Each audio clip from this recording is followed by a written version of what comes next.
quase 10 anos atrás. É, e basicamente, a minha origem, na verdade, foi do outro lado do balcão de quem, na verdade, trabalhava na indústria relacionada a mídias sociais, telecomunicações, e eu trabalhava desenvolvendo serviços relacionados a internet, celular, aplicativos, gaming, né? E eu percebia que as pessoas, só há mais de 10 anos atrás, quando esse assunto ainda não era tão atual, né? E ainda gerava uma certa estranheza quando a gente falava de dependência ou a própria nomofobia, né? No mobile phobia. E eu fiz a minha pesquisa nisso, né? E a minha pesquisa era justamente para mapear o que era a dependência de tela e muito relacionada a mídias sociais e o perfil sociodemográfico. Mas antes de passar isso, eu queria passar rapidinho o que é o Instituto Delete, né? O Instituto Delete, ele é um núcleo pioneiro no Brasil, né? A gente tem aí, desde 2008, surgiu com a Ana Lúcia aí com as primeiras pesquisas de nomofobia, né? No mobile phobia. A nossa missão é ressignificar a relação com as telas, tá? Então a gente não é contra o uso da tecnologia, aliás, é impossível, né, não utilizar as tecnologias no cenário atual, mas a gente surgiu com esse pilar do que a gente chama de health, né? Ou seja, avaliar e tratar a dependência, oferecendo atendimentos clínicos gratuitos, toda sexta-feira dentro da UFRJ, aqui no Rio de Janeiro, no IPUB, né? E pesquisas de mestrado, doutorando aí, com a coordenação da Ana Lúcia. E a gente percebeu que esse era um tema tão contemporâneo, tão atual, tão necessário, né? Acho que é um tema que impacta todas as famílias e todo mundo, de certa forma, sejam escolas, creches, empresas, pessoas físicas, famílias. Todo mundo tem dúvida, né? Sobre qual é a idade para o meu filho usar a mídia social, como tratar um dependente, como avaliar um dependente. Os próprios manuais, né, de psicologia, quando a gente olha aí o DSM, muito, ainda não reconhecem, né? A própria nomofobia, com exceção do gaming disorder, que já é reconhecido, né? E a gente, obviamente, escreve a teoria disso há mais de 10 anos, e existe toda digamos assim, uma teoria para a gente, de fato, construir, né, essa nova dependência, né, e, de fato, reconhecer isso clinicamente. E a gente começou a ver que era importante, mais do que tratar a dependência, prevenir a sociedade. Então, a gente criou que a gente chama de People e Academy. People são iniciativas em educar a sociedade, o Academy é, de fato, os cursos, palestras que a gente oferece. E, como eu disse, a nossa essência não é ser contra a tecnologia, a gente é a favor, mas a gente quer o resgate do propósito primário da tecnologia, né? Qualquer tecnologia serve para otimizar tempo, encurtar distância ou nutrir relação humana. Pode ser uma torradeira, um avião ou um celular. Quando mal utilizado, gera o contrário, né? Aumenta a distância de quem está perto, gera conflitos, marido, mulher, o colaborador com o gestor, né? Prejudica o tempo, né? E aí um pouco dos nossos números, né? A gente já tem mais de 10 anos, publicamos escalas, diversos livros que a gente publicou, né? Diversas menções, né? Na mídia, em diversos veículos, né? Mas eu queria, antes de passar a palavra para a Ana, trazer uma pergunta que todo mundo faz, né? E que eu imagino que aí os profissionais de saúde, psicólogos, estudantes, enfim, todo mundo pergunta o que é dependência de tela, né? Muitas vezes, dentro aí das questões clínicas, toda sexta-feira, quando a gente recebe, sejam adultos, sejam pais, né, de crianças e adolescentes, muitas vezes eles chegam e falam: meu filho é dependente, preciso de um tratamento, né? E o que a gente percebeu é que, primeiro, a dependência no Brasil, a pesquisa que a gente fez que mediu a dependência antes da pandemia, o uso abusivo ou dependente, ele girava ali na casa dos 30%. Tá? Essa foi uma pesquisa que a gente fez ao longo de 4, 5 anos, ali mais ou menos de 2013 até 2017, tá? Ou seja, pré-pandemia, né, uns 3 anos antes da pandemia, esse negócio girava uso abusivo e dependente na casa dos 30%. Pós-pandemia, as medições que a gente faz das nossas escalas já estão na casa dos 30%. Tá? Então, 3 em cada 10 pessoas têm um uso consciente, 7 em cada 10 têm um uso abusivo ou dependente. Desses 7, 3 mais ou menos têm um uso dependente. O que é a dependência? Primeiro, tem uma correlação com o transtorno primário, né? A gente mediu que mais de 50% agorafobia, 60% com pânico, ansiedade generalizada e o TAG a gente mediu ali 84%, né? E sempre fica aquela discussão de se é o gatilho, né? É a causa que potencializa a dependência, ou é a dependência de tela, ou é a tela que gatilha a ansiedade. Isso varia de caso para caso, né? Mas a pergunta que todo mundo faz, isso é muito importante conceituar, a Ana vai aprofundar, é tempo define dependência? Não, não define dependência. E a gente percebe que essa é a primeira pergunta que todo mundo faz e fala, meu filho é dependente, né? Ou eu estou dependente. A gente precisa diferenciar três coisas, e a Ana vai aprofundar os casos clínicos disso, mas nota que a gente tem pessoas que usam pouco, moderado ou muito, né? E isso não define, não tem uma relação de causalidade com a dependência. Embora a gente perceba que o usuário abusivo ou patológico usa muito, mas existem muitas pessoas que usam muito que têm um uso consciente. Então, a gente divide em três. Uso consciente é quando o virtual não atrapalha o real, né? Então, você usa muito, mas você tem aquele controle, né? O uso abusivo por lazer ou trabalho é quando você usa muito, o virtual atrapalha o real, mas de alguma forma você tem o controle. Então é aquela coisa de que você usa por lazer e trabalho, mas alguém fala assim, pô, deixa o celular de lado, vamos assistir o filme, a gente está numa mesa de refeição, deixa o celular de lado. De alguma forma você tem o controle. A dependência patológica ela está associada a um transtorno primário, mas existe um nível de perda de controle com os sintomas da nomofobia. E o que é essa perda de controle, uma vez que esse negócio é meio invisível a olho nu, né? A gente definiu, através de todas as pesquisas, 5 dimensões que medem essa perda de controle, tá? Excitação e segurança, ou seja, tem problema uma pessoa que joga videogame, ou tem problema uma pessoa que posta alguma foto e acompanha o nível de curtidas? É claro que não, né? Mas desde que isso não seja a única fonte de prazer e segurança, né? Relevância, a segunda dimensão, é o quanto aquela tecnologia é relevante para alguma pessoa. Ou seja, ela acorda, se conecta, ela leva o celular para o banheiro, é, ela vai deitar e ela está lendo o celular, ela está negligenciando o mundo real em prol do virtual, que a gente chama de fubbing, né? Terceiro é tolerância, o quanto você consegue tolerar o não uso das tecnologias. Então, por exemplo, a gente tem relatos de pais que os filhos não vão para a casa do avô, ou que não vão para um hotel fazenda, não viajam, não vai para um cinema muitas vezes, porque não tem Wi-Fi, porque ele não quer desconectar, né? A gente tem o quarto e o quinto, que são abstinência e conflitos na vida real. Em geral, esse é o momento que a pessoa procura ajuda, né? Que ela fala o seguinte, pô, eu estou percebendo que quando eu não estou conectado, eu estou irritado, estou com mau humor, eu estou triste, eu me sinto depressivo. Muitas vezes percepção alterada de tempo, né? O sonambulismo digital, as pessoas que deitam na cama, entram no celular e ficam 2, 3 horas, né? É, a gente percebe também uma questão de negligência com saúde e higiene. Então, adolescentes que se conectam no computador quando acordam, não tomam banho, não escovam os dentes, fica ali do lado do computador, almoça do lado do computador, né? Conflitos na vida real, o pai que briga com o filho, o marido que briga com a mulher, conflitos indiretos, o adolescente ou o adulto que tem perda de rendimento no trabalho ou no estudo por conta disso. Então, é muito importante a gente conceituar isso, porque inclusive as abordagens são diferentes, né? Para o usuário abusivo, não patológico, só o abusivo, a gente tem uma abordagem que a Ana vai falar mais à frente, que é o que a gente chama de etiqueta. Para o usuário patológico, a gente tem uma abordagem de tratamento, que a Ana vai aprofundar isso na segunda aula, tá? E por fim, esse é o último slide, para eu passar a palavra para a Ana.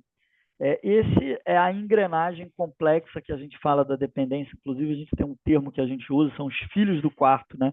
Ou seja, crianças e adolescentes que ficam trancados ali dentro do quarto, né? Ou muitas vezes presos ali olhando para a sua tela, negligenciando o mundo real. No momento, isso é um gatilho, pode ser um gatilho positivo, então a gente tem um caso clínico clássico, né, que são pessoas tímidas, e até aí tudo bem, né, a timidez é um traço do comportamento, mas que usam o celular quase que como uma ferramenta para amplificar, né, e fugir daquela timidez, ou seja, criar novas conexões, jogam, etc. E até aí tudo bem. O problema é quando o celular, né, ou o jogo começa a se tornar a única fonte de relacionamento em detrimento da vida real, e isso começa a gerar muitas vezes uma fobia social, muitas vezes um afastamento das relações na vida real. Então aquele gatilho que era positivo vira negativo. Começa a haver uma hiperexposição às telas, a Ana vai falar mais disso, né? O próprio mecanismo no cérebro muito igual à droga química, né? E isso gera os problemas que a gente sabe, desenvolvimento cognitivo prejudicado, a própria linguagem, o emocional, a gente vê pessoas, pacientes do Instituto Deled que não conseguem formar um enunciado de sujeito, verbo, objeto, né? A gente pergunta como é que é a relação na tua casa, não consegue formar, né? Muito por essa linguagem de emoji, muito porque está preso ali numa coisa que não está se relacionando, né? Alguns artigos científicos falam, inclusive, da prejuízo, né? Quando você faz tomografia no cérebro de crianças, né? Ou bebês com essa hiperexposição à tela que não desenvolveram o córtex pré-frontal, né? Então, existe uma questão muito séria que a gente precisa ficar atento. Eu queria fazer essa introdução e passar para a Ana, tá? E ela vai fazer um aprofundamento dessas dependências, desses diferentes tipos de dependência, tá? Mas era muito importante a gente contextualizar que não é o tempo que define a dependência, é o como a gente se relaciona com as tecnologias, e existe uma forma de medir isso a partir dessas 5 dimensões e escalas, inclusive publicadas. A gente publicou aí mais de 20 escalas em 3 idiomas, além da avaliação clínica, tá? Eu vou parar de compartilhar aqui a minha tela, vou passar a palavra para a Ana, tá? E a Ana vai aprofundar um pouco dessa abordagem clínica, ela que fica à frente dos tratamentos toda sexta-feira dentro do Instituto Deled e também do mestrado, doutorado, e no final a gente volta trazendo uma convidada especial, que é a Lívia, e amplificando esse debate, tá? Gente, boa noite. É um prazer estar aqui com vocês, receber vocês. Quem quiser abrir a câmera, eu vou adorar, porque eu fico falando assim para a tela, e é bom quando a gente fala com os alunos. Eu dou aula às vezes online, então é muito bom quando o aluno também aparece, que a gente vai interagindo, tá? Quem quiser ficar à vontade para abrir. Complementando também o que o Eduardo está falando, eu estou adorando esse curso de profissionais da área da saúde, porque quem for do Rio de Janeiro tem muito potencial. Para quem quiser fazer mestrado e doutorado lá com a gente, vai ser um prazer.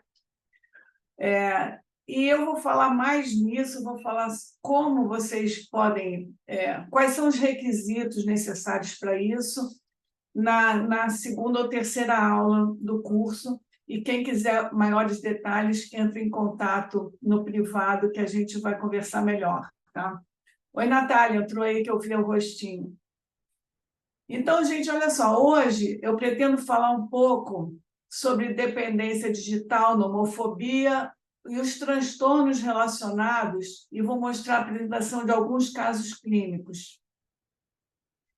Então, o Eduardo está falando das dependências, né? As dependências, elas agem no cérebro, no sistema de recompensa. É no mesmo local que age a dependência de álcool, dependência de drogas e dependência de tecnologias, que é considerada a dependência do mundo moderno e a dependência sem uso de substâncias. Vocês vão ver que no tratamento a gente pede para a pessoa dependente de álcool e drogas, a Cristiane falou que é especialista em usuários de álcool e drogas, ela sabe que a recomendação é que se peça para a pessoa parar de usar o álcool completamente. Drogas, a mesma coisa, mas a gente, com a tecnologia, como o Eduardo falou, não tem como a pessoa, hoje em dia, no mundo que tudo é digitalizado, bancos, QR Code de restaurante, no supermercado, todo lugar a gente tem que usar a tecnologia. Então, a pessoa tem que aprender a fazer o uso consciente. Então, as tecnologias, elas liberam, nesse sistema de recompensa, as substâncias que nos dão prazer, que é a dopamina, a serotonina, a endorfina, são neurotransmissores, né? Neurohormônios, que nos dão uma sensação muito agradável. Então, isso faz com que a gente aprenda no subconsciente e aprenda, mesmo sendo leigo, que naquele local é o local que a gente está tendo prazer, naquela situação. Então, o alcoolista vai ficar usando álcool, porque é ali no álcool que ele tem todo o prazer que ele tem, que ele consegue. O jogador no jogo, e a pessoa que fica dependente de sexo também tem essa dependência, porque eles estão liberando essas endorfinas e serotoninas, e eles vão voltando para aqueles locais onde eles sentem o prazer. E o jogador, no caso da tecnologia, ele volta para o computador, né? Então, o cérebro aprende rapidamente que é em determinados locais que ele sente esse prazer. Então, a gente viu muito agora, depois que voltou da pandemia, homens viciados em sites pornográficos. E eles falaram, isso tudo veio com a pandemia, porque eles começaram a ficar em casa, muito em casa, procurando coisas na internet, como todo mundo faz, e eles começaram a entrar nesses sites pornográficos, e o sexo na internet ele vai dando muito prazer, porque a pessoa entra e acaba se masturbando e consegue acessar coisas rapidamente que ele gosta, as fantasias que ele busca. Então, o prazer dele é muito rápido e imediato. Aí, quando ele volta para ter relação sexual em casa, com a parceira, aquilo é mais demorado, tem preliminares, aquilo não é tão imediato assim. Ele, às vezes, gosta de determinadas fantasias que na internet ele consegue acessar com muito mais rapidez. Então, ele ficou dependente de sites pornográficos. E aí prejudica esse relacionamento sexual na vida real, né? E isso, aí ele tem que buscar tratamento porque ele quer voltar a ter prazer nas relações com a parceira, né? Ou o parceiro. Então, a gente vê que quimicamente existe essa função no cérebro que age nesse sistema de recompensa, né? Então, e outra coisa também, às vezes, quando o jovem ele tem um perfil de insegurança, baixa autoestima, com habilidades sociais precárias, não consegue se relacionar muito, fazer amigos pessoalmente, dependência emocional de adultos. Esses jovens que são mais inseguros e com baixa autoestima, eles vão ficar mais dependentes de jogos porque eles entram na internet, podem criar num jogo um personagem que é um avatar que os represente. Então, ele coloca nesse avatar uma figura de um personagem bonito, forte, é, rico, que tenha tudo que ele não tem na vida real, e, por transferência, ele fica vivendo a vida daquela pessoa que ele criou dentro do jogo, que é muito mais interessante do que ele na vida pessoal. Então, o que a gente tem que fazer no tratamento nesses casos é sempre buscar a causa. Nos jovens que são dependentes de jogos, a gente tem que trabalhar a elevação da autoestima, reforçar a autoimagem dele, trabalhar a inabilidade social que ele tem, para ele ficar mais seguro e fazer amizade pessoalmente. Às vezes ele tem uma fobia social. Então, a gente tem que entender que as tecnologias, as pessoas ficam dependentes, mas que existem transtornos associados que potencializam esse uso. Eu vou falar individualmente sobre cada um desses transtornos para vocês entenderem melhor. E a dependência de jogo também ficou muito significativa desde 2018, porque a Organização Mundial da Saúde ela passou a reconhecer a dependência de jogos de videogame como transtorno mental. Então, isso não é brincadeira. Você vê que, aos poucos, o CID, né, que é a Classificação Internacional de Doença, o CID-11, já passou a configurar a dependência de jogos de videogame, que se chama gaming disorder.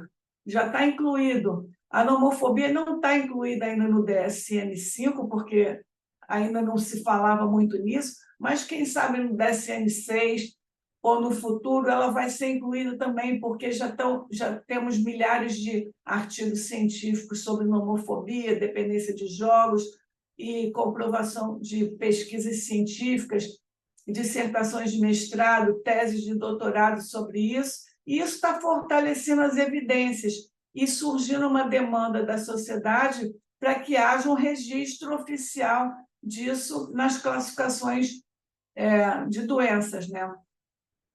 Então, o que é a nomofobia? Eu vou falar rapidamente, porque às vezes as pessoas confundem esse termo com outros que são parecidos. A nomofobia ela é considerada a dependência patológica das tecnologias. Então, refere a sintomas de angústia, ansiedade, nervosismo, entre outros, que a pessoa que é dependente patológico sente quando ele se vê impossibilitado de usar tecnologia. Muitas pessoas se dizem dependentes de tecnologia como se fossem viciadas só porque usam todos os dias e por muitas horas. Mas isso, como o Eduardo falou, não é a dependência patológica. Isso é a falta de educação ao usar a tecnologia. É um uso sem limite, sem educação digital. A pessoa usa todos os dias por muitas horas, tarde da noite, vira à noite usando, usa na hora das refeições, usa no cinema, teatro, metrô. Isso é a falta de educação digital. E a pessoa se diz viciada por causa disso. Mas isso não é o vício, isso não é a nomofobia. E essa é a principal diferença que vocês, profissionais da área da saúde, têm que entender. Que a pessoa chega lá se queixando que é viciada em tecnologia, mas o principal é que as pessoas possam fazer essa dependência. Se é a falta de educação ou se tem um transtorno associado que potencializa esse uso, que compromete todo esse funcionamento. Eu vou explicar melhor quando eu começar a relatar caso a caso, que vocês vão entender a ligação da tecnologia com o transtorno.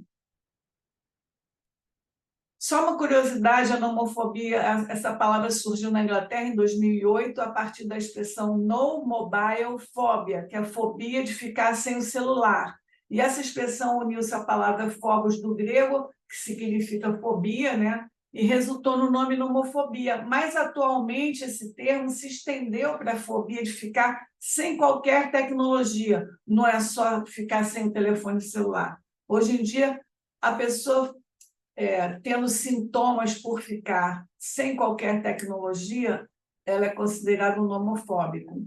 Então, olha, isso é o principal que eu considero desse slide aqui, essa diferença, que todo profissional da área da saúde tem que aprender a ter esse olhar, porque senão ele vai ficar tratando o mal educado e não vai fazer essa diferenciação para direcionar o tratamento correto para quem precisa.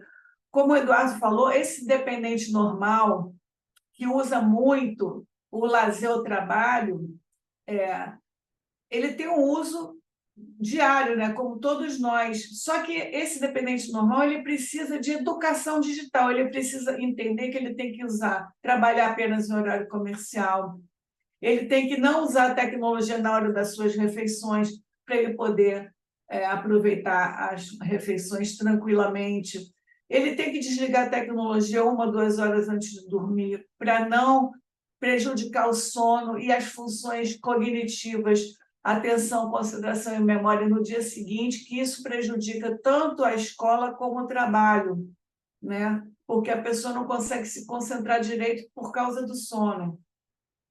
Então, gente, mesmo o uso sendo diário por muitas horas, não é dependência patológica. E nesse caso de uso excessivo mal educado, a pessoa tem que aprender apenas educação digital, que é o que a gente faz lá no Instituto Delete. A gente tem um protocolo de uso consciente de tecnologias que a gente vai passando não só para quem vai nos procurar e está nesse caso, mas também para os familiares, que também são mal educados no sentido de ser ignorantes da educação digital, eles não sabem ensinar para os filhos e orientar a fazer um uso consciente. Então, o pai fala para o filho, não usa a tecnologia o dia inteiro, e ele não larga o celular. O pai fala, não usa em determinado momento e o pai está lá na hora da refeição mexendo no celular, entendeu? Então, os pais também, os familiares, eles têm que aprender a usar a tecnologia de uma maneira consciente para que eles tenham um padrão de vida natural, que eles curtam os benefícios que as tecnologias podem trazer para todos nós e que evitem os prejuízos, né, que as tecnologias podem trazer com o uso excessivo. E a dependência patológica, gente, é essa que vocês precisam, como profissionais da área da saúde, prestar bem atenção, porque geralmente, por trás dessa dependência patológica, existe um transtorno primário, um transtorno mental que pode ser uma ansiedade, depressão, uma compulsão, pânico, uma fobia social, ou, como eu citei anteriormente, pode ser insegurança, pode ser baixa autoestima, pode ser inabilidades sociais, e aí prejudica esse uso, né? Começa a interferir na vida da pessoa e trazer prejuízo. Então, traz prejuízo na área social, pessoal, familiar, acadêmica, profissional. Como eu falei, a pessoa fica dependente de sites pornográficos, prejudica o casamento, o garoto deixa de entregar trabalho na escola, repete o ano, o funcionário é chamado a atenção pelo patrão que ele fica usando a tecnologia o dia inteiro no horário comercial.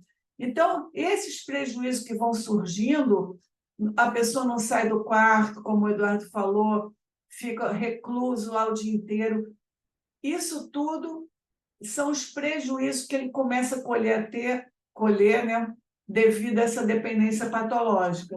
Essa, sim, precisa do tratamento para o transtorno primário, gente, que não adianta tratar a dependência da tecnologia com uso consciente se você não trata o transtorno primário e a pessoa continua compulsiva, ansiosa, deprimida, buscando a tecnologia para atender às características existentes do seu transtorno, e isso não vai mudar o quadro, né? Então, gente, esses transtornos que eu vou citar agora, depois eu vou explicar um caso de cada um, dar um exemplo, são os mais frequentes, né?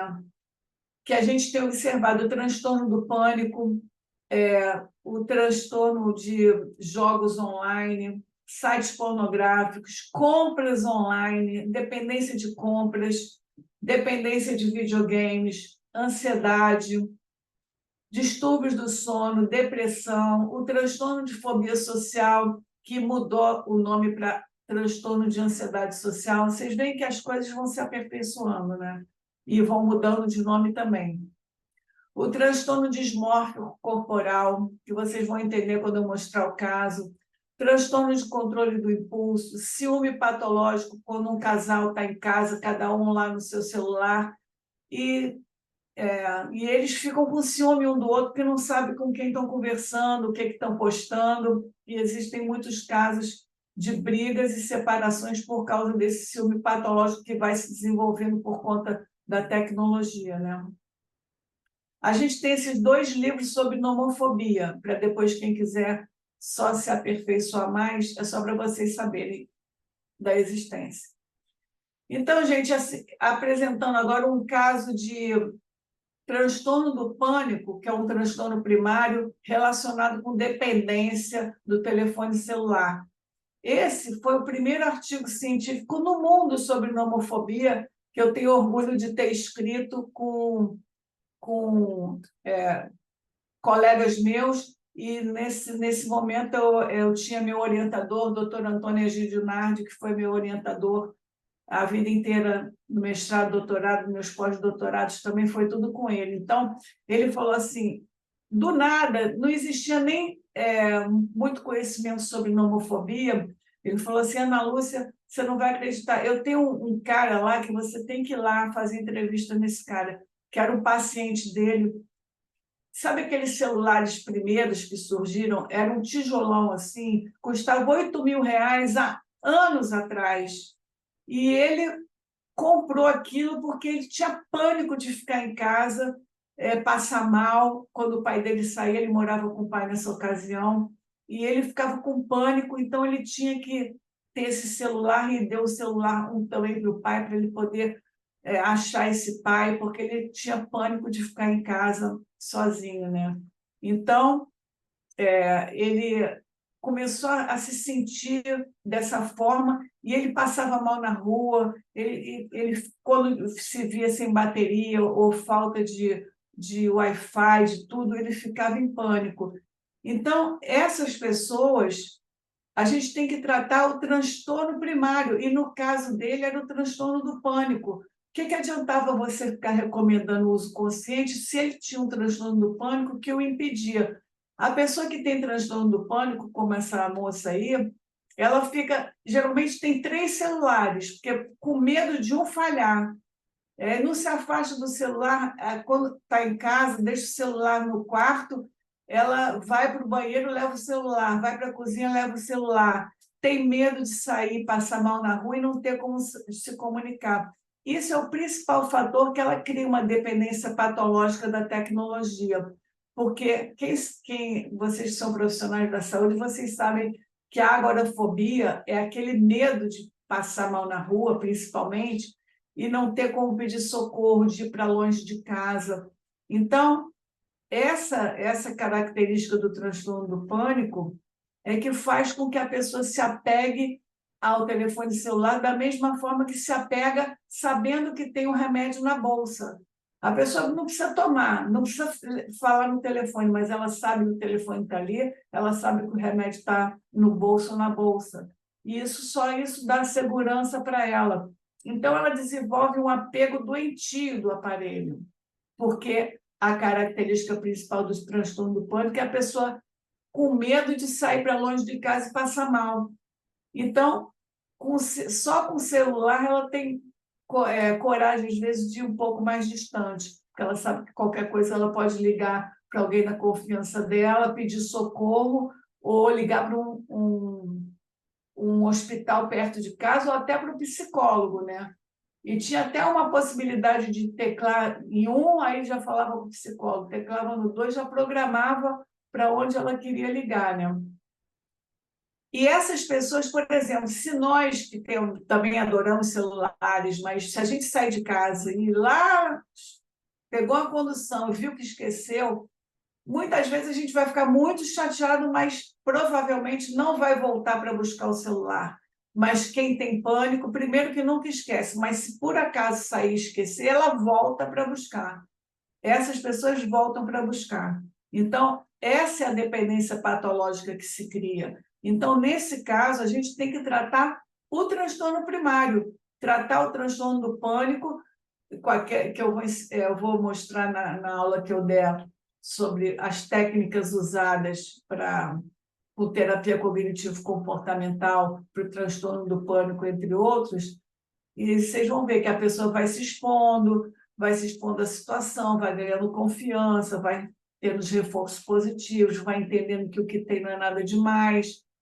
Então, eles vão ganhando confiança, uma vez que eles se sentem mais seguros para sair, mais confiantes, vão perdendo o medo de sair e passar mal na rua, eles vão desapegando do celular naturalmente. E fica que nem a gente, sai, leva o celular porque precisa, mas não porque tem um apego doentio, entendeu? Então, por isso que é importante tratar o transtorno primário.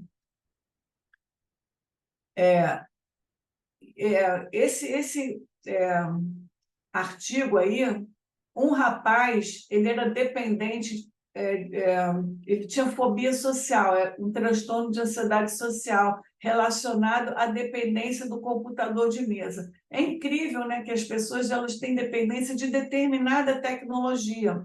Eu expliquei uma com a dependência do telefone celular, móvel. Esse rapaz, ele dependia do computador de mesa dele, porque ele só conseguia fazer amizades por intermédio da tecnologia, porque ele tinha por trás a fobia social como transtorno primário. E vocês sabem que quem tem fobia social não consegue fazer aqui, não tem medo excessivo de se expor às pessoas em situações sociais, eles ficam com palpitação, tremor, suor, dor na barriga, gagueira. ter ataques de ansiedade, quando estão falando em público, escrevendo, comendo. Qualquer situação dessa, quem tem fobia social passa mal, gente. Então, eles precisam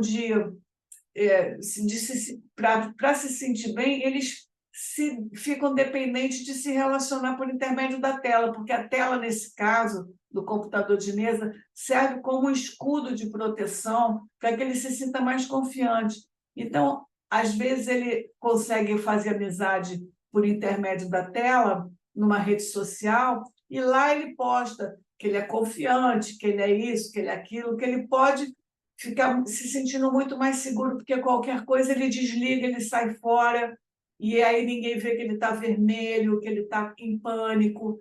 Então, ele fica mais seguro. Então, o que a gente tem que tratar nesse caso? Tratar a fobia social, que se chama atualmente ansiedade social, fazer com que ele se sinta mais confiante, que ele vai desenvolvendo as suas habilidades sociais, que ele vai aumentando a sua autoestima. Isso tudo tem que ser trabalhado psicologicamente para que ele possa começar a desapegar. Uma vez que ele consiga sair, se relacionar em roda de amigos, falar no grupo, ele vai se sentir mais confiante e não vai querer, por conta própria, ficar só se relacionando por intermédio do computador, entendeu?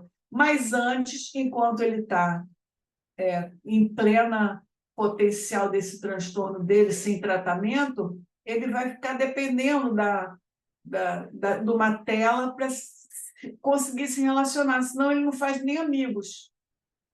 Então, é muito importante que esse tratamento seja feito. Numa outra situação também, quando a pessoa tem como transtorno primário o transtorno obsessivo-compulsivo, eu só vou relembrar dos profissionais da saúde para vocês ficarem com isso mais na cabeça agora. As obsessões, né, são caracterizadas por obsessões que vocês sabem que são os pensamentos, impulso, imagem relacionada à contaminação, organização, entre outros. A pessoa fica organizando tudo, fica contando tudo, fica arrumando tudo. São obsessões que eles têm. E compulsões são os comportamentos repetitivos de lavar as mãos não sei quantas mil vezes, tomar banho, ficar horas no banho, ficar se limpando um tempão, a necessidade de verificar se o gás está desligado. E eles ficam com atos mentais também, ficam rezando uma opção de Ave Maria, contando uma opção de coisas, repetindo palavras, porque isso tudo vem na cabeça deles, é uma doença, é um transtorno. Então, para eles se sentirem mais para eles se sentirem mais aliviados dessas obsessões e compulsões, eles entram na internet, por exemplo, e vão ficar dependentes de coisas, de compras online. Então, eles ficam dando vazão àquelas características do transtorno pré-existente. Então, se eles têm mania de contar, comprar, organizar, colecionar, eles precisam botar aquilo para fora para poder se sentir aliviado. Então, eles entram em compras online, sites pornográficos, ficam jogando. Então, quando a pessoa chega já com determinados comportamentos lá no Instituto Delético, quando a gente faz a entrevista, e eles começam a falar que ficam em casa organizando coisas, que ficam comprando na internet, que ficam isso, aí você começa a aplicar as escalas, os questionários, aplica o Mini, e começa a ver que tem transtorno compulsivo, o outro tem transtorno de ansiedade social, o outro tem transtorno do pânico.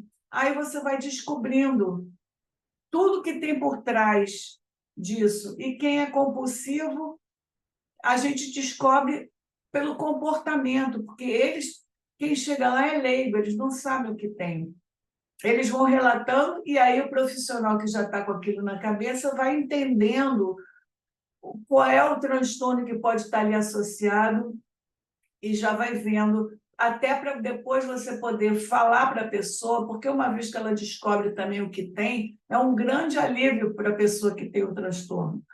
Porque às vezes ela sofre e não sabe o que tem, não sabe nem que tem tratamento.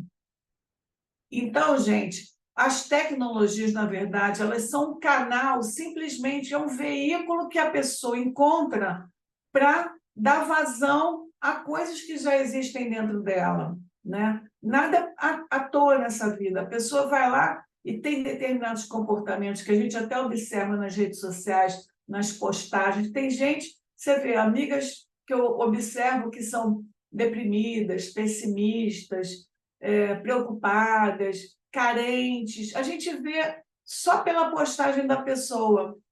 Tem outras que são narcisistas, que a gente vê que só fica postando coisas baseado nos filtros, nas coisas, que quer parecer linda, quer parecer bonito, só aparece com maquiagem.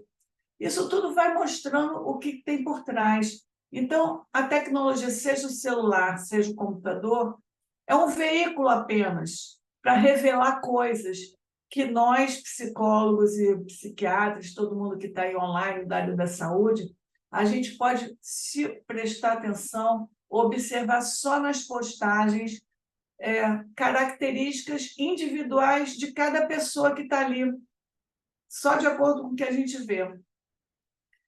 Então, gente, outra situação também é quem tem depressão.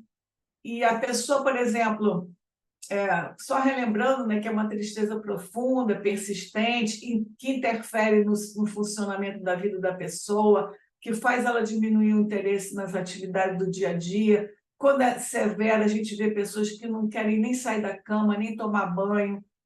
E essa causa da depressão, na verdade, ela é desconhecida, mas a gente tem muitos indícios do que provavelmente pode ser. Pode ser hereditariedade, pode ser alterações dos níveis dos neurotransmissores, baixa de serotonina, principalmente, dopamina, e fatores psicossociais também, que muitas vezes a pessoa cresce numa casa onde todo mundo é deprimido, a mãe é deprimida, a mãe é negativa, a família toda é deprimida, é negativa, a gente não sabe por que razão, mas tem gente que é criada nessas famílias. Então, eles começam a se sentir deprimidos também, então pode ser por esse fator também, mas precisa de um diagnóstico psiquiátrico nesse caso, né, para saber exatamente a gravidade, como o Eduardo falou, tem os níveis, todo transtorno mental tem níveis, leve, moderado e grave. Então, a gente tem que sempre ver em que nível de, do transtorno da pessoa ela se encontra, para poder direcionar o tratamento.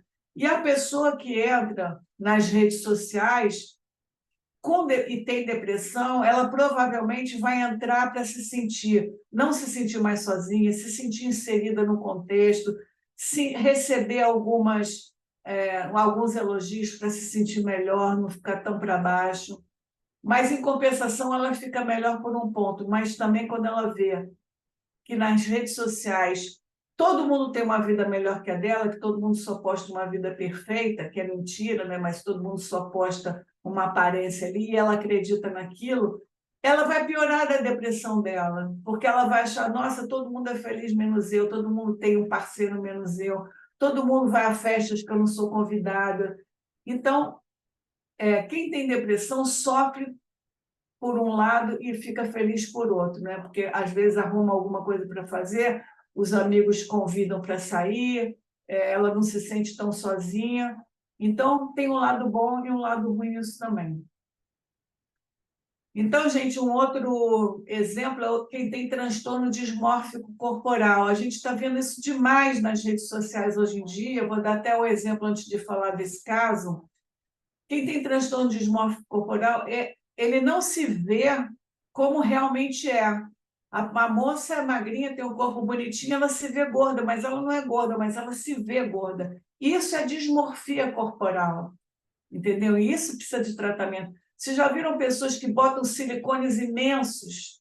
Isso aí existe nas redes sociais. A gente pode falar para a moça, não, o seu seio já está bonito, já está grande, chega, chega.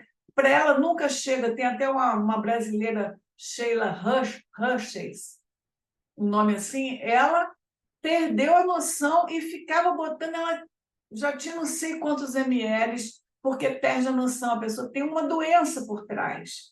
E isso precisa ser tratado. Esse rapaz, enquanto ele até faleceu de leucemia, que não era o caso, mas ele foi o exemplo, ele se transformou tanto que ele queria parecer um boneco, ele queria parecer o boneco Ken da Barbie. E ele fez uma opção de cirurgias. São essas pessoas que botam botox em excesso na boca, que ficam botando esses preenchimentos no rosto. E a pessoa vai perdendo a noção. A pessoa tem transtorno dismórfico corporal. Então, o profissional da área da saúde tem que estar atento nisso também. Esse caso aí foi um caso famoso, que foi até publicado. Esse jovem de 19 anos, ele tentou cometer o suicídio. Você vê que ele é bonitinho, todo certinho, e ele ficou tão obcecado em capturar a foto perfeita que ele passava 10 horas por dia tirando foto de si mesmo e postando. E ele olhava para a foto, achava que tinha uma imperfeição. Tirava outra foto dele, postava, e quando ele olhava pelo transtorno, ele se via diferente. Então, ele tentou tirar a própria vida, porque ele não conseguia achar a foto ideal. A frase dele é: eu estava constantemente em busca da foto perfeita, quando percebi que não poderia obtê-la e quis morrer. Então, tem que tratar o transtorno primário, gente, senão não adianta dizer para ele: você está bonito, chega. Ele não vê, ele se vê diferente. Então, são transtornos que estão por trás, que faz esse uso mudar, né? Então, só fechando aqui, gente, o transtorno do pânico, o transtorno de fobia social, o transtorno obsessivo-compulsivo, transtornos alimentares, que é outra situação que a gente vê muito, pessoas que ficam querendo emagrecer o tempo todo. Tem até um site de pessoas que incentivam a anorexia e bulimia. Então, elas não têm noção mais de como estão e ficam postando para a pessoa emagrecer, para a pessoa isso e aquilo. O nome do site é Ana e Mia, anorexia e bulimia. Eles incentivam pessoas que têm anorexia, que ficam magérrimas no osso e acham bonito, e as pessoas que têm bulimia, que é aquele transtorno que a pessoa come, come, come, mas depois de toda a refeição vomita, para não engordar. A pessoa quer comer uma feijoada, mas ela vomita porque ela tem medo de engordar. Tudo que ela come, ela vomita. A pessoa fica com sangue aqui na passagem, de tanto que bota o dedo na garganta para vomitar. Então, tem muito a ver também com essa imagem das redes sociais, que fica cultuando um modelo a ser seguido, e essas jovens ficam procurando todo mundo se encaixar naquilo. E quem não se encaixa entra em pânico e, às vezes, começa a sofrer de algum transtorno desses, porque não se encaixa naquele padrão que a gente, como adulto, não deve incentivar nas redes sociais.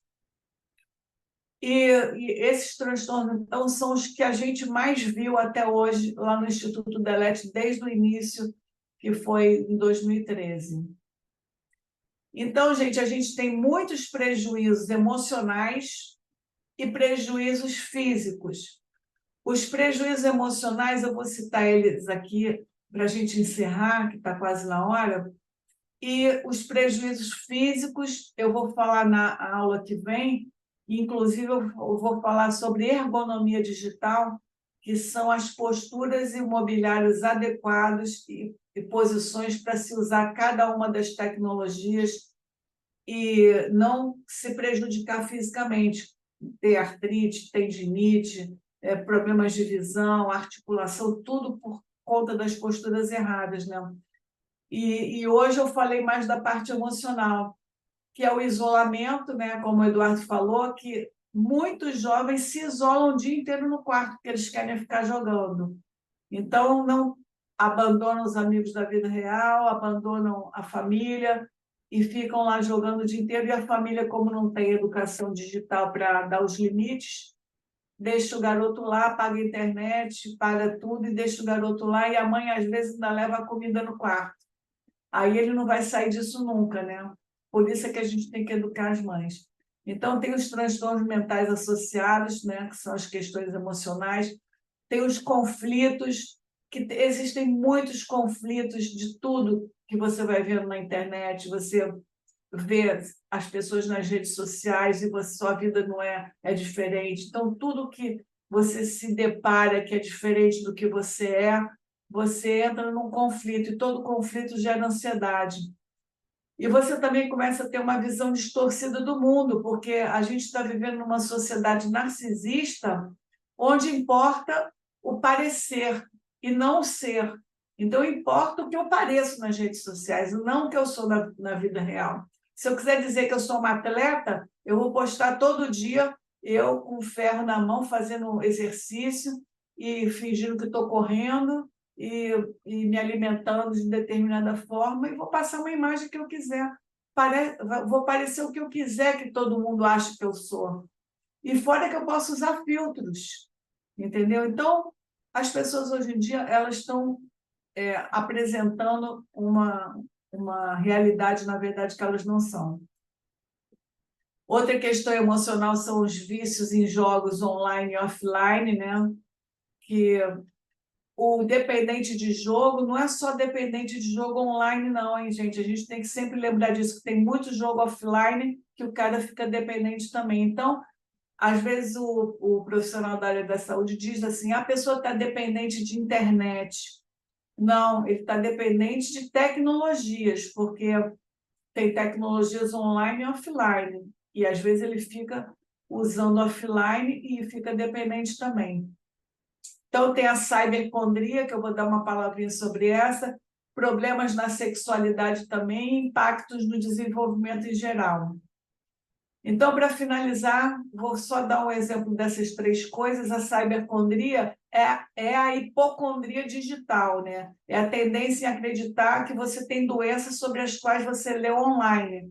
Porque a pessoa, quando vai ao médico, ou então surge uma mancha no braço, ela já olha, vai lá, mancha no braço, aí lá na internet é câncer, é tumor, aí ela já acredita que tem aquilo, começa a passar mal. Ou então ela já chega no médico dizendo: olha, doutor, eu estou com isso, estou aquilo. Ela já leva o diagnóstico para o próprio médico, né? Esse foi o caso famoso de cyberbullying, que é outra situação que ocorre muito na internet, que é o caso que deu visibilidade ao cyberbullying, devido a essa jovem ter se suicidado por receber assédio na rede social, não contou para a mãe, e ela ficou desesperada e acabou cometendo suicídio. E a mãe dela, se vocês procurarem na internet esse caso Mega Maia, vocês vão poder ler ele completo. E essa mãe dela fundou a Fundação Mega Maia Foundation para poder conscientizar, informar e promover mudanças positivas entre crianças e pais educadores sobre bullying, cyberbullying na internet.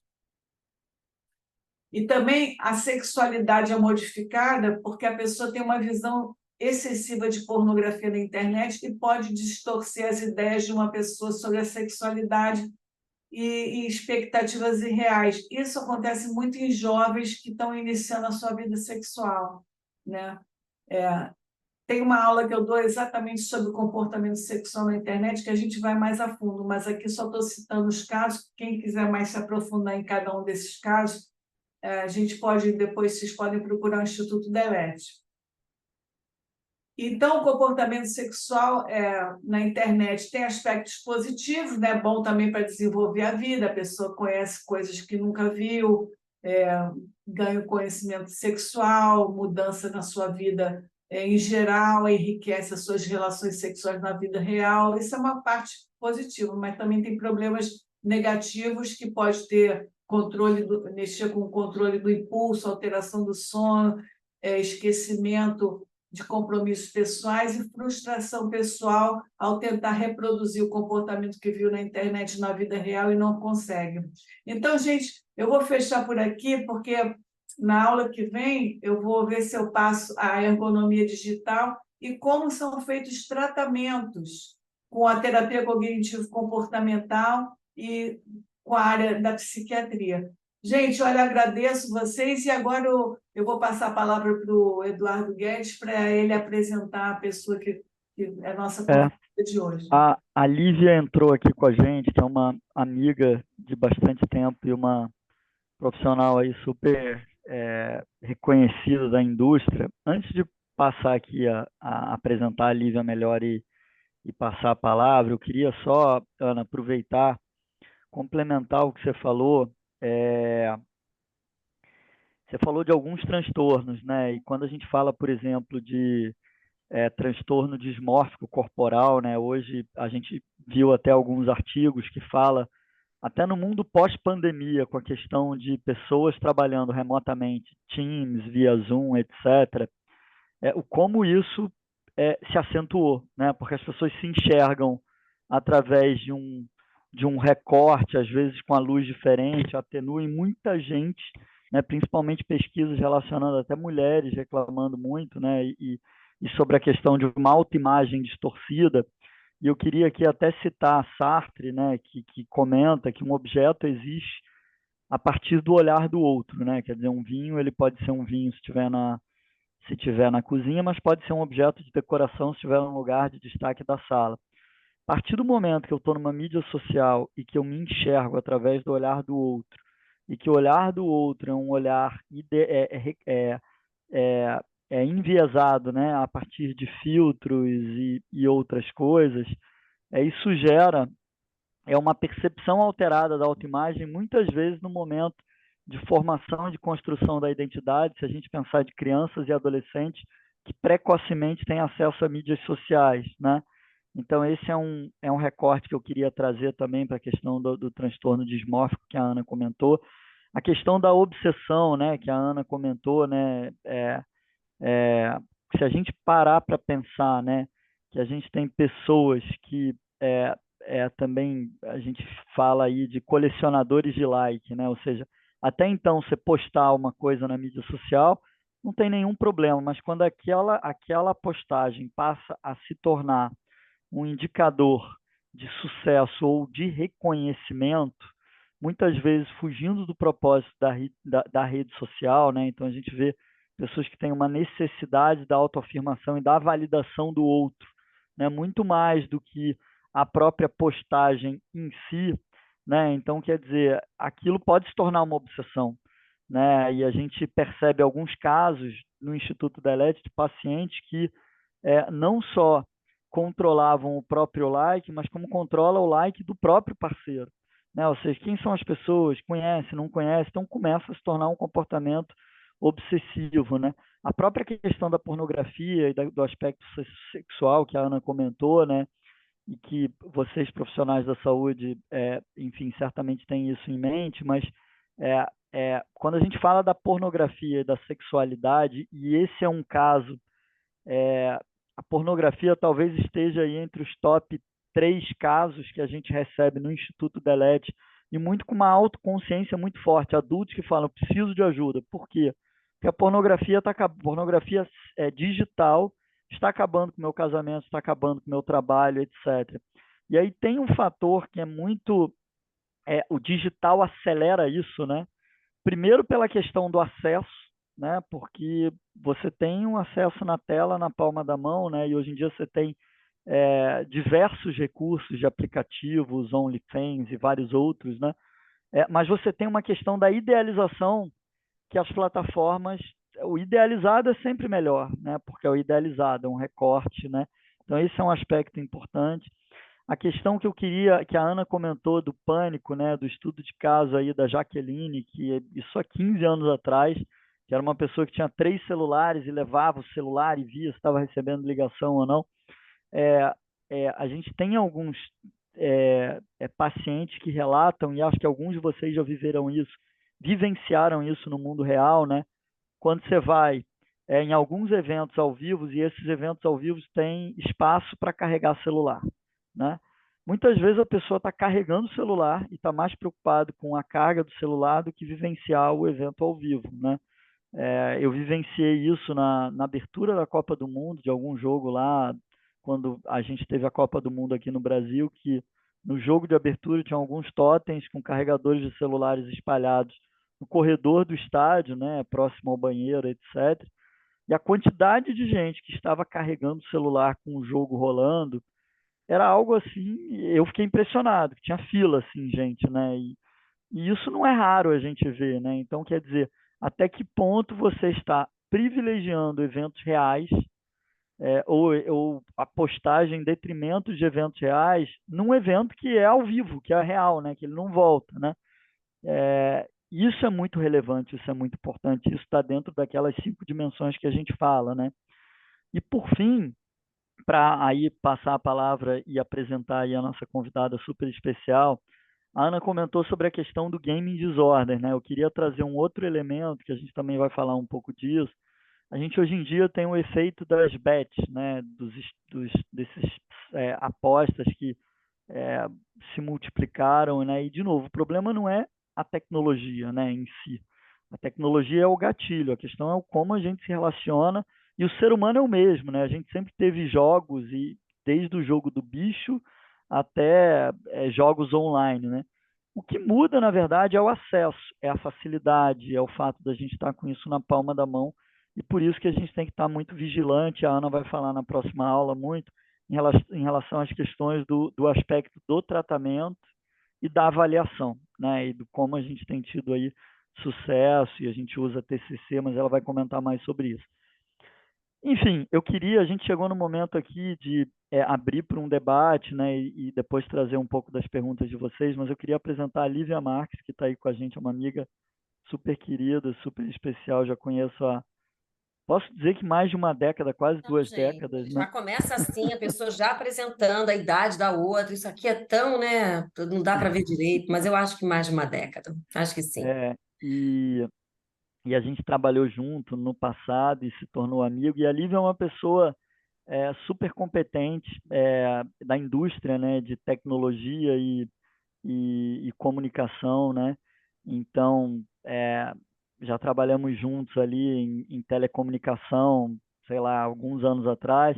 Depois ela fala um pouco melhor, mas ela já trabalhou no Google, hoje trabalha numa grande empresa de telecomunicações. É uma pessoa que tem esse olhar, né, super atento a essas questões de uso consciente, né? E é muito bom a gente também ampliar o debate trazendo a visão dela, porque não só tem um olhar atento a isso, como também é uma pessoa que eu sei que no seu dia a dia, nas suas opções de lazer, está muito na vida real, né? Enfim, há questões de dança e ela pode falar um pouco melhor sobre isso. Também nas questões de preocupação em relação à família, aos filhos, né? E com esse olhar também de estar nesse lugar hoje de uma empresa de telecomunicações também, né? Então, eu queria, antes de abrir aí para as perguntas, para a gente, para a própria Lívia, pedir para a Lívia se apresentar, né? E já fiz aqui uma apresentação super resumida, mas é uma pessoa que eu admiro muito, né? E, de novo, super competente, e num lugar, num histórico de passagem por empresas, né? Que, de certa forma, assim como eu também já fui, né? E falei, eu trabalhei mais de 20 anos aí em empresas de tecnologia e telecomunicações. E, obviamente, essa é uma questão que está dentro da indústria, né? E as pessoas que trabalham dentro da indústria também têm esse olhar atento à vida pessoal e profissional se confunde, né? Então, eu queria pedir para a Lívia se apresentar antes de fazer algumas perguntas e de ampliar o debate. Lívia, super Vamos lá. obrigado, bem-vinda aqui. Obrigada Obrigado. a você, Edu. Obrigada a vocês todos aqui. O horário, né, tarde da noite, puxado para todo mundo, mas quando o Edu falou, eu falei, Edu, faço questão, acho que é um assunto que diz respeito à minha vida muito hoje em dia, realmente. Então, aonde que eu trabalhei, gente? Eu trabalhei em telecom, trabalho em telecom ainda, mas eu trabalhei, sei lá, por 15 anos em telecom, talvez, e fiz umas opções de mudar ao longo dessa trajetória, trabalhando no YouTube, à frente de um espaço de criação ali no Porto, chamado YouTube Space, e também na Globo, à frente do G-Show, que é aquele site laranjinha que conta um monte de fofoquinha, que, enfim, e às vezes a gente vê, às vezes a gente não vê, mas é muito legal, foi uma experiência incrível. E agora eu estou à frente da Oi, dessa marca, né? Enfim, com um desafio enorme. É uma marca que tinha, né, a parte toda móvel, então o acesso, né? Usava, vendia isso aqui. Foi uma empresa muito importante para gerar acesso no Brasil de telefone celular, mas vendeu essa parte. Agora a gente só tem a internet, a fibra, que vai na casa das pessoas. Aí, assim, Edu, bom, e antes disso tudo, eu fui bailarina clássica do Teatro Municipal. Então, eu tenho um prazer muito grande de entrar num flow, seja lá qual seja esse flow. E o flow da dança é algo que me faz muito bem. O flow do mar é algo que me faz muito bem. Então, dosar este equilíbrio do físico com, né, o trabalho, o uso da tecnologia é algo muito importante para mim.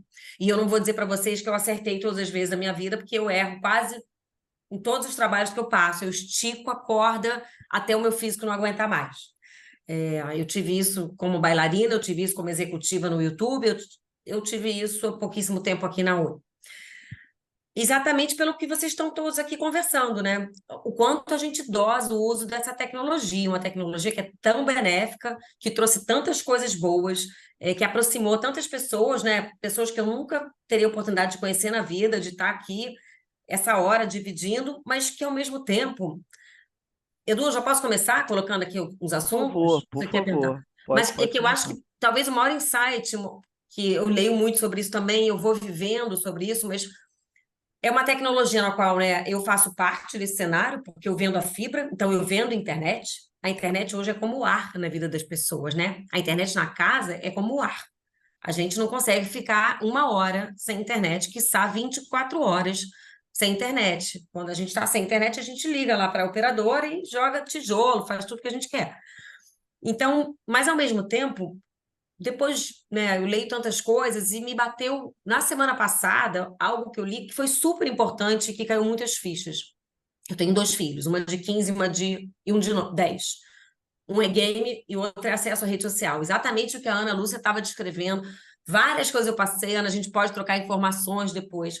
E aí são 2 comportamentos distintos. Ambos, eu posso falar para vocês com muita tristeza, addicted, viciados. Eu sinto que os dois são... E como ter essa conversa, né? Como explicar que isso faz mal? E, de repente, eu li um texto que caiu muito a ficha, porque há anos atrás a gente não sabia o quanto batata frita em excesso fazia mal. O quanto, eu vou falar outros termos aqui, que não sei se alguém trabalha na indústria e tudo mais, mas assim, Coca-Cola, gente, vamos lá. Tudo em excesso faz mal. A gente até a água em excesso, eu acho que também não é essa coisa toda que dizem que é. De qualquer forma, essa indústria da tecnologia e de telecom, a gente está aprendendo juntos. Então, talvez esse seja o maior. Eu acho que a gente precisa ser muito resiliente e humilde para também nós entender, nós adultos estudiosos, entendermos que vamos aprender juntos o que é o benefício e o que é o malefício. Então, eu não posso chegar aqui para vocês tirando uma onda, falando, gente, olha só, na Oi, a gente... Não, gente, olha só. Eu, como mãe, ó, erro e acerto o tempo todo. Como profissional, também a gente erra e acerta muitas vezes. Então, quando essa ficha me caiu, do tipo, a gente está entendendo, depois de uma década de tecnologia, do jeito que ela está na nossa vida, e qual é o jeito que ela está? Hoje, 60% das pessoas, globalmente falando, em todas as culturas, acessam pelo menos 1 hora de tela. 60%, estou falando das pessoas mais simples, as pessoas mais ricas. No Brasil, a média de uso de tela é 6 horas e 58 minutos. O Brasil é o terceiro, é top 3. A gente é sempre top 3, gente, nessa história. No YouTube, a gente era top 3 em consumo, só que de receita, não. O brasileiro consome muito e se lambuza. Então, dito isso tudo, assim, a gente não sabe qual é o malefício que a gente vai ter. O que a gente tem que fazer é ir acompanhando, como a Ana estava aqui mostrando. Já se identifica milhões de doenças, como o Edu falou, milhões de questões de não desenvolvimento na aprendizagem cognitiva. E quando você entende uma história dessa, é o meu dever, como mãe, conversar abertamente sobre isso. E essa foi a forma mais clara que eu encontrei essa semana de conversar e falar para o meu filho, Davi, de 10 anos. Davi, essas vocês vão rir muito, Davi, eu queria te falar que eu posso te dar o celular de aniversário de 10 anos, mas eu vou ter restrição de uso. Você só vai usar no final de semana. Mãe, a Nina usa... Pois é, meu filho, mas agora a gente tem visto estudos. Aí, ó, fui. Sabe qual foi a última frase no final, Edu? Foi horrível, gente. Eu não sei nem o que eu falo. Eu tô ainda para ver a resposta, vocês podem me ajudar. Ele virou e falou assim, mãe, tá bom, eu entendi. Mas por que a Oi patrocina tanto os gamers, então? Cara, foi assim, ó. Ainda não dei a resposta, não. Saí pela tangente, fui caminhando assim. Dei a resposta mais fácil, Ana. Foi assim, da visão. Na verdade, a Oi patrocina, o que ela patrocina de game, não é para sua idade, realmente não é para a idade dele. O que eu tô fazendo é errado. Porque quando eu largo uma criança no YouTube, eu tô largando uma criança sozinha numa rua escura. É isso. Quando eu largo uma criança no YouTube, eu dou a chance dele ver a produção de conteúdo, não de adultos sensatos como a gente, mas de adolescentes que não estão com todos os valores formados. E quando essa ficha caiu para mim, eu entendi. Eu entendi, eu tive certeza que eu tenho que restringir essa história. E eu também tenho a certeza que eu preciso ser justa com a criança, que eu prometi que eu ia dar com 10 anos. Eu vou dar, é semana que vem, mas eu vou restringir. Então, assim, eu acho, Edu, que você me fez algumas perguntas, mas talvez o meu principal realmente contribuição, você pode fazer perguntas também, foi quando caiu essa ficha que a gente ainda não sabe e não vai saber. Todos os malefícios, a gente está aprendendo junto. O Instituto da Elite é exatamente sobre isso, trocando essas experiências, trocando essas informações. Porque a gente, se eu, depois que eu li esse texto, eu falei, tá bem mais fácil de eu conversar com meu filho, explicando que a gente está aprendendo, que a gente não sabe malefício, que batata frita demais, eu achava que não fazia. Eu não, as pessoas achavam que não fazia tão mal no passado. Todo mundo sabe que é comparável, essa liberação de dopamina é comparável ao vício do cigarro, da droga e da bebida. Coisas abomináveis para os adolescentes, né? Quem tem filho sabe que adolescente já sabe que cigarro é horrível, que droga é ruim.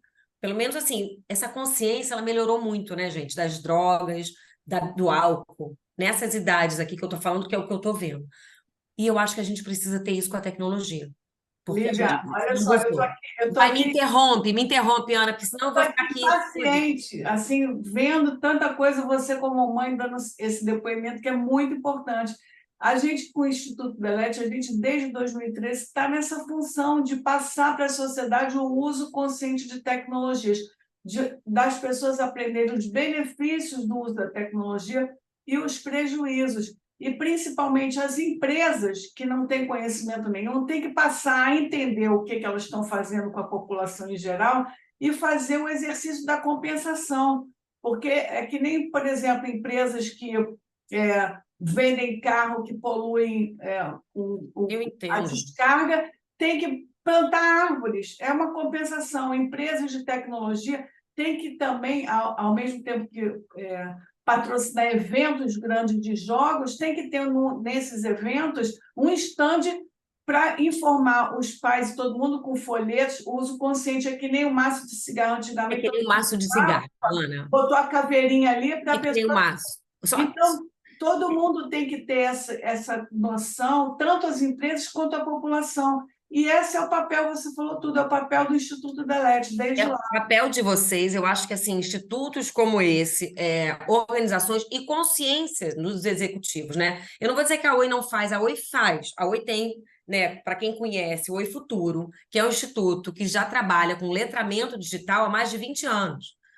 Por ano passam 120 mil jovens ali. É incrível, é incrível. Mas eu sou um pouco mais radical, porque o Instituto existe. Então, é o que você está falando. A gente está com as nossas árvores sendo plantadas, mas eu não acho que cada executivo, e aí eu coloco na conta pessoal de cada um, tem essa consciência, Ana. Não, mas Então, não tem, não. não A tem. população está aprendendo agora. Tanto que a gente construiu a teoria com nossos livros, Educação Digital, Etiqueta Digital, Nomofobia. A gente tem 2 livros. A gente vai construindo essa Mas teoria é isso. para educar Mas é a isso. população em geral. Eu Porque... sei que eu estou correndo porque O, a gente o, tem 5 minutos e a gente Vai lá, eu falei demais também. não, não, mas, Acabei. está Olivia, eu queria perfeito. aproveitar só para também a gente, enfim, se a gente avançar um pouquinho, acho que também não tem problema.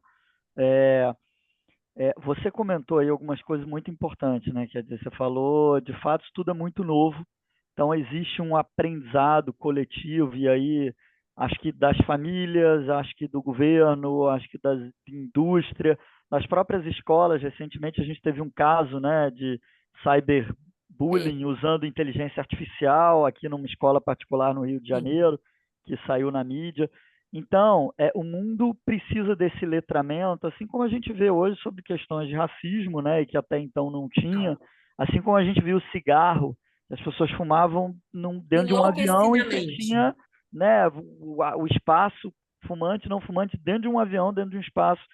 fechada, assim como a gente via a propaganda do Homem de Marlboro e aquelas coisas Pô, todas eu que não o vou te Tim falar faz. que eu trabalhei na Souza Cruz, que aí você vai falar, Lívia, pelo amor de Deus, mas eu trabalhei depois de bailarina, eu fui para Souza Cruz.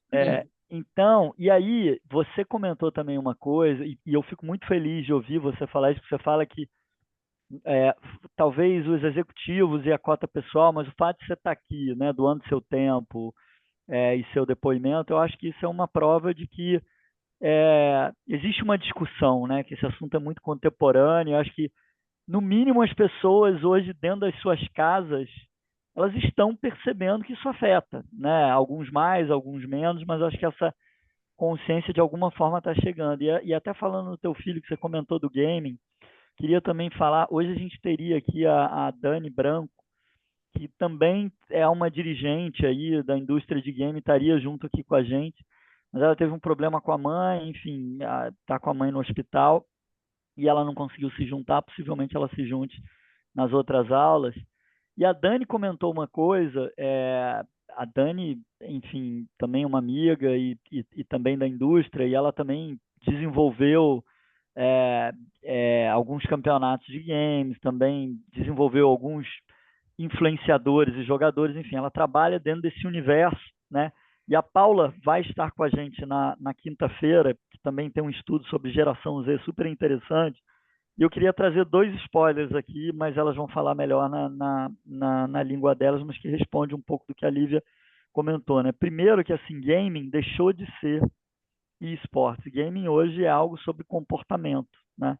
E é muito importante a gente entender isso, porque se no passado, quando a gente falava do surf, né, que esses movimentos de contracultura, como existiu o surf, como existiu o skate, etc., que eram movimentos onde as pessoas falavam assim, ah, não, mas eu não surfo. Tudo bem, mas você consome o surf de alguma forma.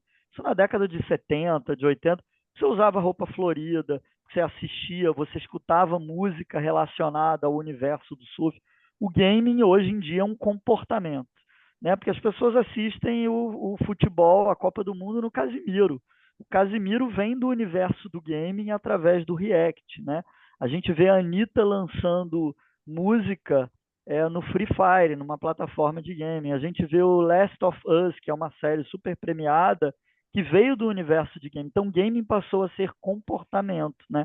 E as pessoas consomem game, não é por acaso que a Oi e vários outros anunciantes patrocinam o game, porque é um movimento de comportamento da geração Z. E essa coisa da geração Z, ela está dissociada para a gente, para mim, que é de outra geração, né? A gente fala geração X e tal, que é uma geração que não é nativa digital. A gente fala, sai da tela, sai do TikTok e vem para o mundo real. Mas esse adolescente, não existe vida virtual e vida real. Ele assistiu as guerras nascerem através do TikTok. A pesquisa hoje em dia, as buscas, eu quando busco um restaurante, eu busco no Google. Esse adolescente busca no TikTok, não é mais no Google, né? Ele estudou para o Enem através do TikTok, né? Então, quando a gente vê um jovem falando assim, mas por que eu não vou estar jogando online? Não é sobre o jogo, né? É sobre o universo que ele faz parte. E a Dani, que estaria aqui com a gente, ela traz uma fala muito forte, que é importante a gente também olhar o benefício das tecnologias, seja do celular, como a Lívia falou, seja do próprio gaming, porque o gaming, se bem utilizado, assim como o celular dentro da sala de aula pode ser uma ferramenta poderosa, mas o gaming, ele pode ser uma ferramenta poderosa para foco, para atenção, para conversa, para tomada de decisão, para raciocínio rápido, né? O problema é como a Lívia falou, né? A diferença de um veneno para um remédio é a dosagem, né? Então, como a gente educa essa dosagem e o uso consciente, que é uma das coisas que a gente vai abordar também ao longo das próximas aulas. E eu queria abrir aqui também, como a Ana comentou, como a gente está chegando aí no final, e eu sei que alguns de vocês também, enfim, se planejaram, têm horários, enfim, de estar aqui falando de uso consciente de tela no mundo virtual, né? Na E as tela, né? famílias na tela, e as famílias aí, mundo real acontecendo aí fora. Então, para não estourar muito tempo, mas eu queria também abrir aqui. A gente vai ter outros 2 dias, né? Mas eu queria abrir aqui para as Edu, perguntas. Fala, Aninha. Não, a minha sugestão, porque olha só, faltam 2 minutos para encerrar, eu acho que a gente tem que respeitar o horário, porque essa hora já está muito tarde para todo mundo, e eu acho que a gente não tem que passar da hora. Mas amanhã a gente ainda vão ter 2 aulas, a gente se planeja para fazer essas perguntas, talvez no início da aula que vem, e continuar a aula a partir daí, porque se a gente ficar todo dia passando Combinado. o horário, as Vamos pessoas fazer isso. elas têm que jantar, também estão cansadas, estão no trabalho. Eu acho que o correto mesmo é a gente terminar na hora, né? Vamos fazer isso. Eu queria, então, só para aproveitar esse último minuto Eu aqui quero e esse tempo. agradecer a Lívia, que eu adorei te conhecer, Lívia. Depois, Prazer, se Ana. quiser vir na próxima aula, aí a gente fala mais, mas Eu é estou à porque a disposição. gente fez um planejamento, mas sempre a gente vai falando mais, aí chega no final, a gente acaba o horário, tá? Mas eu queria te agradecer, muito obrigada a tua presença. Dudu, quer fazer o encerramento? E, ó, a Lívia, você está muito convidada para vir na próxima aula também, para complementar junto com a gente. E agradecer ao pessoal também, e o Duduzinho faz o encerramento aí do pessoal. Gente, obrigada, até quinta-feira, então. Eu queria agradecer, né, o tempo aí de vocês. Vamos seguir aí a sugestão da Ana, que acho que é importante para a gente, enfim, ser disciplinado aqui na questão de horário, né? E agradecer a Lívia, que eu sou um super fã dela e acho que é muito bom a gente trazer gente aqui que está na indústria, que muitas vezes a gente vê como um grande vilão, mas para trazer, primeiro, humanizar, né, um pouco essa questão de que a gente vê que por trás dessa indústria, que às vezes a gente acha que é uma indústria de o culpado é a vilão, é a tecnologia, é a tela, existem pessoas que também sofrem das mesmas questões, né, e O olhar humaniza da um mãe que pouco, ela trouxe também, né? né? E trazer esse olhar, né, de relativizar, que na verdade a questão é como a gente se relaciona, né? Mas a gente vai ter mais tempo para falar disso. Lívia, super obrigado aí pelo teu tempo, Obrigada a tá? vocês, gente. Eu Obrigado estou a à todos. disposição. Meu nome é esse no LinkedIn, se alguém quiser mandar mensagem, e também no Instagram. E eu estou à disposição. Quando você precisar, Edu, estou por aqui. Obrigada. Obrigado, Lívia. Obrigado a todos, gente. Beijo, Até amanhã. gente. Beijo. Gente, beijão até quinta-feira. Até quinta-feira. Beijo. Tchau, tchau.